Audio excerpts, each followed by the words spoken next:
如果你手頭上有260萬，你會唔會喺中山三鄉呢度攞低呢套208平嘅景觀單位？我哋睇一睇呢個景，有山景、有水景、有別墅景，真係有天有地，視野採光咧非常之正嘅。如果你睇開啲高樓大廈嘅話咧，我建議你退休養老嘅時候翻嚟望一望呢啲山山水水。呢個單位咧208平，做到咧6間房、4個廁所、2個餐客廳。不特止，仲有3個露台俾翻我哋嘅。呢度呢，你真係父母住一邊，我哋自己住一邊啦。呢啲大平層真係你好少見噶。total總價呢260萬就可以入手啦。4間房連大露台呢望嘅景觀呢係一樣嘅，採光視野非常之正嘅，真正可以做到呢互不打擾，一人住一邊。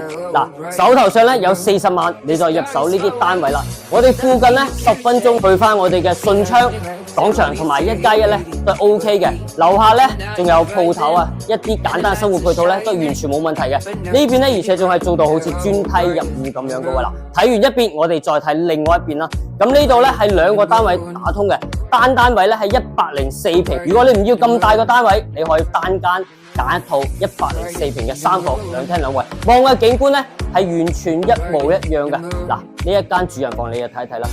有山有水，景觀超級正嘅。如果你係要大平層嘅話咧，手頭上有40個，你就係上車噶啦。30分鐘就係往返我哋嘅港珠澳口岸噶啦。生活配套有啦，交通有啦，最緊要係呢個景觀俾翻我哋。手頭上40萬就係上車，有興趣關注我，帶你過嚟睇樓。